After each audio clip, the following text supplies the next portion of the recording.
Evet arkadaşlar, şimdi Güdül İnönü mağaralarına gezmeye geldik. Mağaraların Roma döneminde kullanıldığı, daha sonraki süreçte Bizans döneminde kullanıldığından bahsediliyor. İbadet yeri var. Oradaki işaretlerden kaynaklı Bizans yerleşkesi olduğu oradan bahsediliyor. Onun öncesinde de Hititler döneminde ilk kullanıldığı, daha sonraki dönemde de Frikler'de değil mi Tuğrul? Frikler döneminde kullanıldığı söyleniyor. Mağaraların olduğu kısım, bu kısım, birazdan oraya çıkacağız. Ama işin enteresan olan kısmı şu görmüş olduğunuz tepe noktada merdiven oluşumunun olması. Burada mağara oluşumu varken burada hiçbir şekilde mağara oluşumu gerçekleşmemiş. Bizim tahminimizce şu ara bölgedeki kısımda da bu mağaraların devamının olduğunu tahmin ediyoruz. Şu kısma çökmenin meydana geldiğini, daha sonrasında bu iki yapının birbirinden ayrıldığını tahmin ediyoruz arkadaşlar. Onu nereden tahmin ediyoruz? Hemen şuradan gösterelim. O merdivenlerin olduğu şu kısma bu alt kısımlardan geçiş yok. Ama mesela o merdivenin alt köşesinde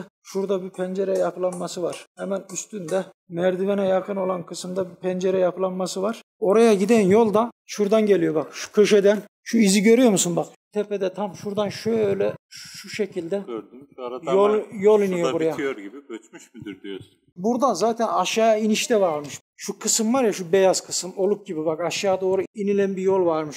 Şimdi arkadaşlar, bu mağaraların olduğu kısım buradan bu şekilde görmüş olduğunuz kısma doğru gidiyordu şeklinde bir tahminde bulunduk. Burada görmüş olduğunuz kütlenin de iki büyük taş kütlesinin arasından düştüğünü iddia ettik. Hatta şu mağaralardan bu şekilde merdivenin devam edip şu görmüş olduğunuz ana kütledeki şu karşıdaki merdivenin o taraflara doğru birleştiğinden bahsettik. Şimdi orada merdivenin bu kısımda merdivenin olup olmadığını taşların arka kısmından gidip gözlemleyeceğiz. Şimdi oraya çıkıyoruz. Evet arkadaşlar, şimdi bu ön taraftan görmüş olduğunuz yukarıdan göçtü dediğimiz toprağın kitlesi. Şimdi biz buradan tırmanıp sağa doğru gidip büyük kaya yapısında merdivenin olup olmadığını net bir şekilde göreceğiz birazdan. Görmüş olduğunuz kısımdan şuradan merdiven yukarı tepedeki merdivenlerin olduğu yere doğru çıkıyormuştu. Şuradan da aşağıya doğru bir tünel iniyormuştu. Zamanla buradaki kütle düşmüş. Merdiven yok diyen arkadaşlara şuradan yakınlaştırıp basamakları gösterebiliriz. Bakın arkadaşlar,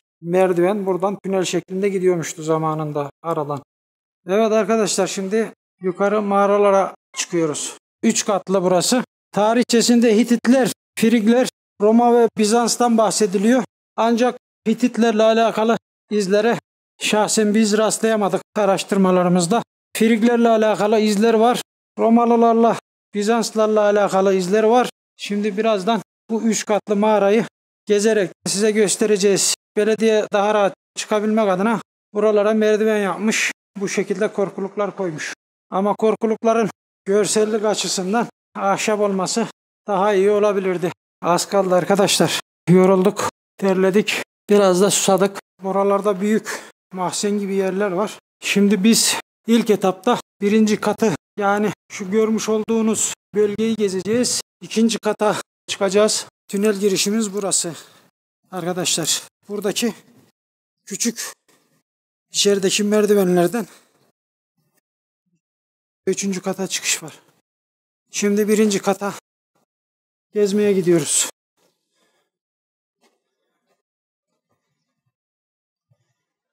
Görmüş olduğunuz gibi tarihe zarar verenler çok fazla.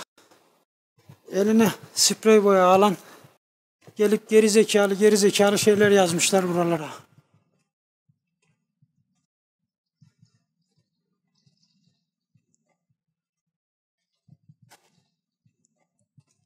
Sıvalar var. Zamanından kalma, eskiden kalma. Şurada el izleri bariz belli. Ama buralarda arkadaşlar mahvetmiş. Şimdi devam ediyoruz. 1. kattayız. Bakın arkadaşlar, oda oluşumları. Çok güzel oda oluşumları var. Görmüş olduğunuz gibi. Ama temizlik anlamında zayıf. Buralara yazı yazmışlar. Yazık.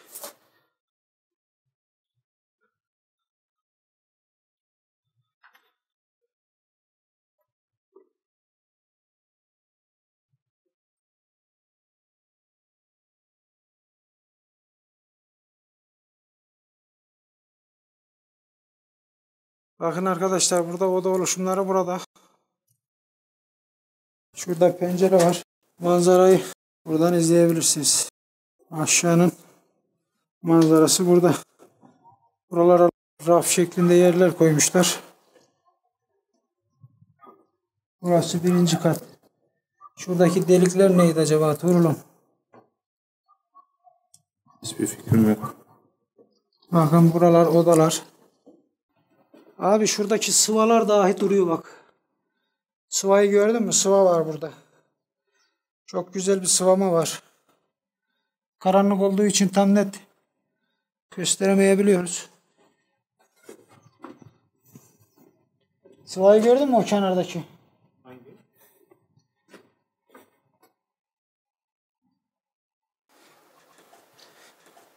Ne yazık ki pis. Adam gezmeye gelmiş, buraya işemiş arkadaşlar. Pis herif. Daha da bir şey demiyoruz böyle insanlara.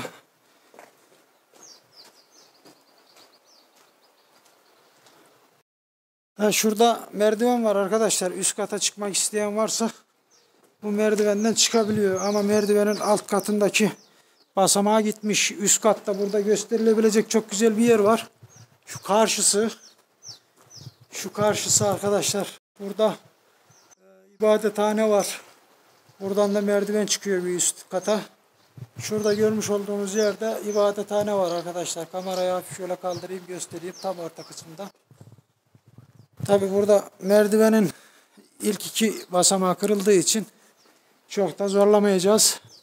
Bu üst katta da tavana çıkan bir delik var. Şu şekilde şu delikten bu aşağıya doğru bir büyük ihtimalle merdiven vardı taştan. O merdiveni zamanında kırmışlar. Bir ibadethane var burada da. Burayı göstereceğim arkadaşlar.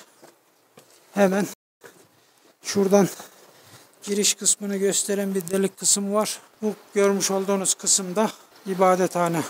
Şu şekilde gösterelim. Görmüş olduğunuz gibi küçük bir mezar alanı. Eskiden diğer kilise yapılarına da bakarsanız ibadethanenin olduğu yerlerin hemen ön kısımlarında mezar kısımları oluyor arkadaşlar. Şuradan ibadethanenin içine gidelim. Bariz bir şey var mı? Herhangi bir iz var mı? Benim şeyi de açalım arkadaşlar. Lambamızın ışığı, flaşımızın biraz zayıflamış. Telefonlarla destek olmaya çalışıyoruz. Aslında bu iç kısımda belediye tarafından ışıklandırma olabilir. Yani böyle karanlığın düştüğü yerlere ışıklandırma yapılabilir bu kısımlara. Burada ibadethanenin karşısındaki yer. Buradan devam ediyoruz. Hemen ibadethanenin sağından ufak bir merdiven var. Belediye buraları düşünmemesi adına çitle çevirmiş. Güzel bir şey. Evet. Buralarda da odalar mevcut. Şu an 2. kattayız arkadaşlar. 2. kata çıktık ibadethanenin oradan. Burada sıvalar hala belli. Ama bizim insanımız her gördüğü boşluğa yazdığı için mahvetmişler tarihi. Yazık. Cahiller. Buralarda odalar var. Burası da 2. katımız.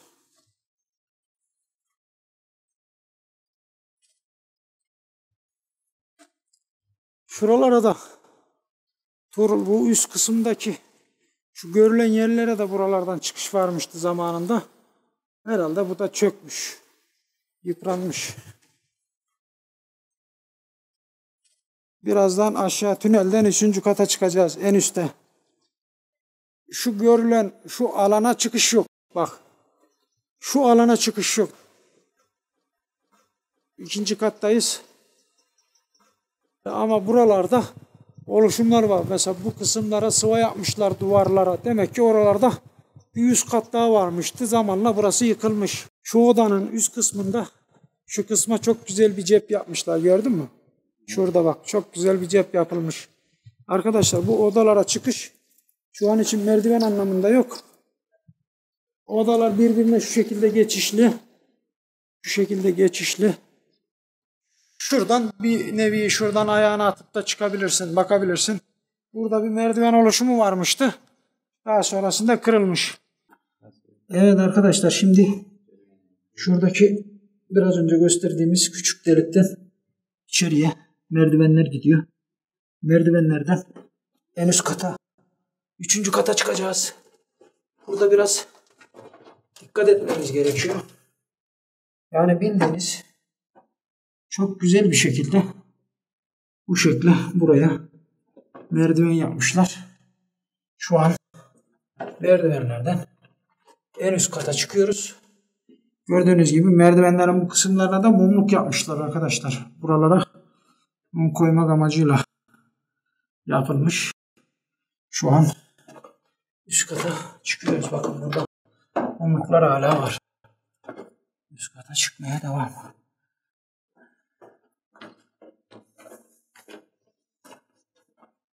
Gelin gezin arkadaşlar buraları. Ankara'da oturan arkadaşlar. Herhangi bir şekilde yanınızda bir şey getirmenize gerek yok. Ekmeğinizi, suyunuzu, sebzenizi, meyvenizi, etinizi Güdül'den temin edebilirsiniz. Esnafa destek olabilirsiniz arkadaşlar. Güdül'de İnönü mağaralarının varlığından Ankaralıların çoğu haberdar değildir. Ailecek gelip piknik yapabilirsiniz. Bakın belediye böyle bir piknik alanı yapmış. Burada da piknik alanımız var. Mis gibi çayın kenarında Ankara'ya sadece 90 kilometre uzaklıktaki Güdül ilçesinde İnönü mağaraları mevkiinde Kirmir Çayı'nın kenarında ailecek pikniğinizi yapabilirsiniz. Şimdi bizler 3. kata çıkmak için şu merdivenlerden devam edeceğiz. Gördüğünüz gibi burada zamanında basamaklar zaten varmıştı. Basamaklar yıprandığı için belediye rahat çıkılabilmesi için buraya basamak yapmış. Burası da büyük ihtimalle gözetleme yeri. Onu nereden anlıyoruz? Işığı bir yaksana Tuğrul. Şimdi arkadaşlar bakın bizim geldiğimiz tünelin ağzı burası. Şu görmüş olduğunuz yer bizim tünelin ağzı. Şimdi burada büyük ihtimalle zamanında askerler burada tünelin ağzını gözetlemek amacıyla buradan bir delik açmışlar. Burada tünelden kimin gidip geldiğini gözetleme yeri. Şurada da var, yukarıya çıkışın olduğu kısımda da bir gözetleme yeri var. Yani burası bir nevi gözetleme yeri. Merdivenden üst kata çıkmaya devam. Evet. Gençler. Çıkışa devam. Şimdi önce şu sol tarafı alacağız. Daha sonrasında şu sağ taraftaki geçişten geçip son katımızı yani 3. katı gezmiş olacağız. Devam ediyoruz. Yürümeye, gezmeye devam. Daha öncesinde çıkış normalde buradaydı. Ortaokulda okurken buradan çıkış vardı. Burası iyice yıpranmış. Şimdi belediye dediğim gibi buralara merdiven kurmuş. Merdivenlerden çıkıyoruz arkadaşlar.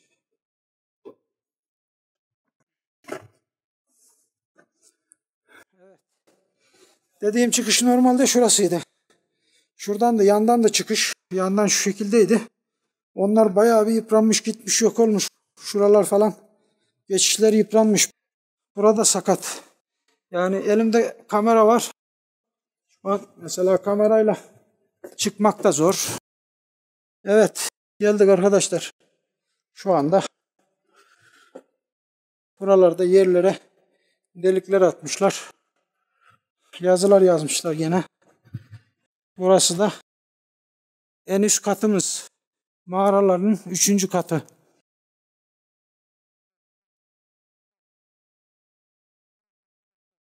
Bakın buradaki çit buradan sökülmüş, devrilmiş vaziyette. Yani aşağısı tamamen uçurum. Dikkatli olmak lazım. Sıkıntı olabilir. İşte havada biraz kararmak üzere. Akşam üzeri saat kaç oldu Tuğrul? Şurada görmüş olduğunuz sıva var. 2-3 katlı sıva var arkadaşlar. Saat 8'e gelmiş akşam. Hava kararmak üzere. Yani çekimler biraz karıncalı olabilir.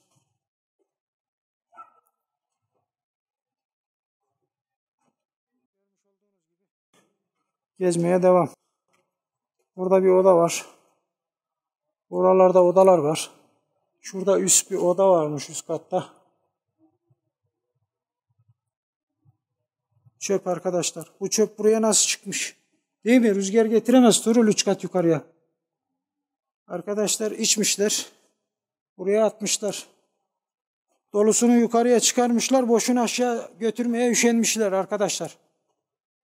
Yani dolusunu 3 kat yerin altından merdivenle gelmiş çıkartmış buraya. İçmiş. Boşunu aşağı götürmeye üşenmiş. Terbiyesizlik. Yazık. Bakın buralarda da nişler var. Güvercinlik gibi nişler var arkadaşlar.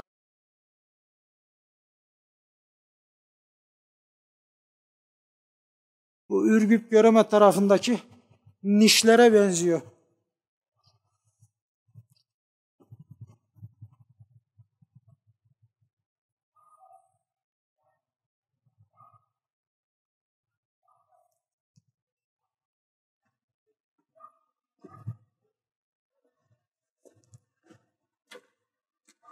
Burada küçük bir geçiş var.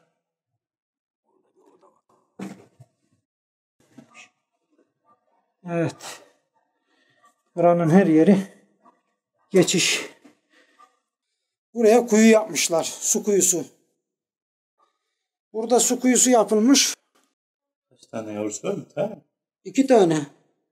2 tane yavrusu var kedinin arkadaşlar. Bize bakıyor. Rahatsız etmeyeceğiz yavrum. Yavrularına bir şey yapmayacağız. Bilemiyorum. Su olsa sıvamazlar. Niye? Sıva suya dayanmaz. Başka amaçlı. Niye? Orasan su geçirir mi? Ya burada ambar anlamında da burayı kullanıyor olabilirler. Sen su olmaz dedin sıvamadan kaynaklı. Su sıvamayı da neden yapıyorlar biliyor musun? Suyu sızdırmamak amacıyla yapıyorlar. Şuradan geldik arkadaşlar. Buradan aşağıya baktık. Şimdi kalan yere bakacağız. Hava kararmak üzere.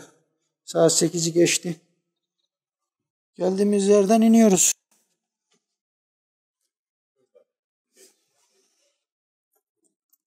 Evet arkadaşlar şu sağ tarafı da gezeceğiz. Ondan sonra gezimize son verip gideceğiz arkadaşlar. O riskli. O benim için riskli. Elimde kamera var. Şuradan atlayabilirim ama elimde kamera var. Kameraya bir şey olabilir. Şuradan geleceğim ben de şu merdivenden.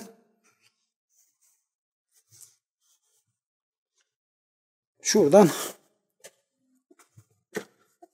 Şuradan. Burada sağlam mı acaba?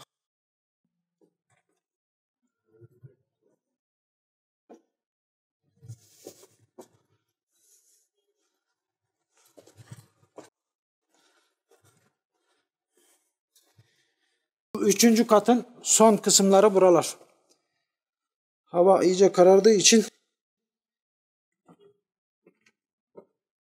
bak buradan da iniş var. Buradan o geldiğim yere iniş var. Hava karardı arkadaşlar. Biz gezmeye devam ediyoruz ama bu kısımları çok net çekemeyebilir. Benim de tepe lambasının flaşı açık olduğu halde bitmiş. Bu taraf çok ilginç. Dur.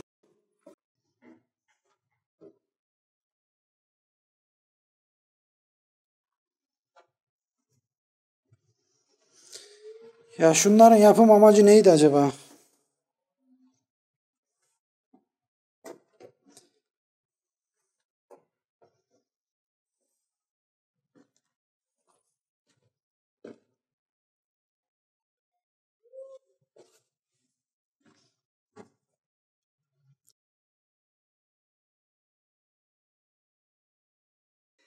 Tuğrul buraları kazmışlar ha. Temizlemişler buraların şeyini. Onlar doluydu biraz.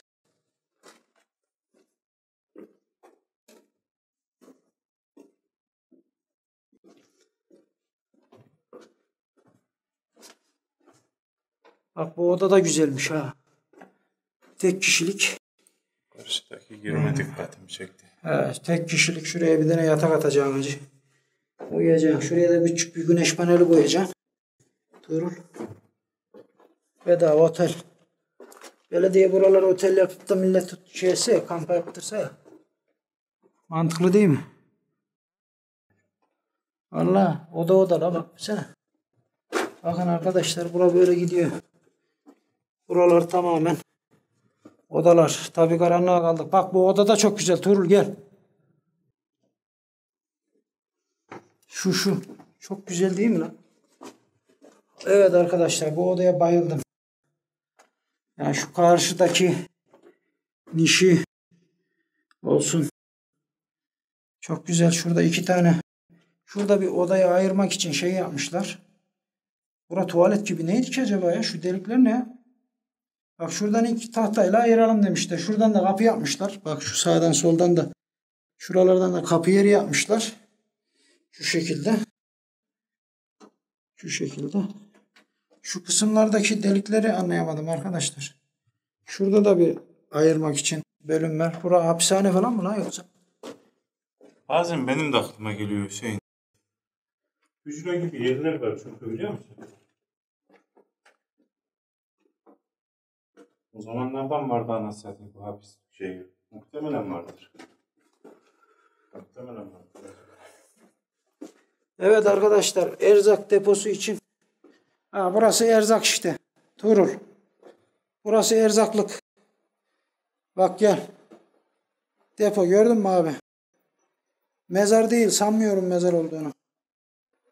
Bak önünde tamamen bir manzarası var. Burası erzak gibi geldi bana. Şu kısımda mesela öyle. Ya ilginç olan bak şuraya. Tut abi.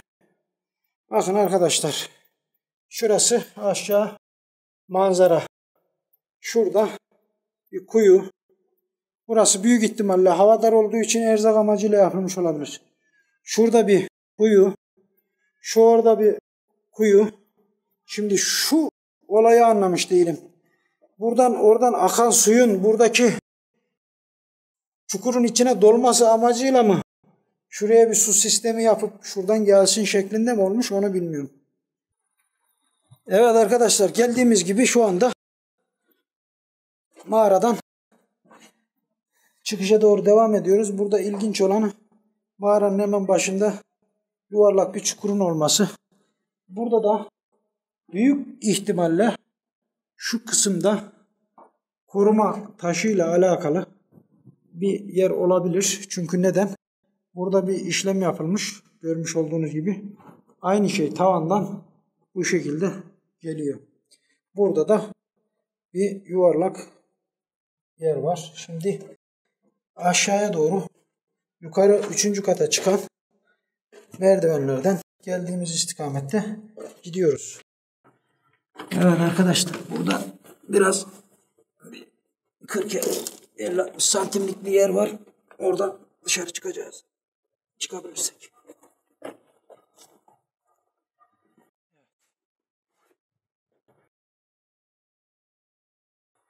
Görmüş olduğunuz gibi şuradaki delikten çıktık.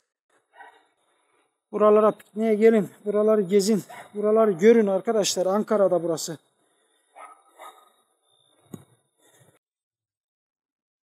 Evet arkadaşlar sabah çekmiş olduğum manzarayı akşam çekiyorum. HD Doğa kanalını izlediğiniz için teşekkür ederiz arkadaşlar. Kendinize iyi bakın. Doğada kalmanız dileğiyle görüşmek üzere.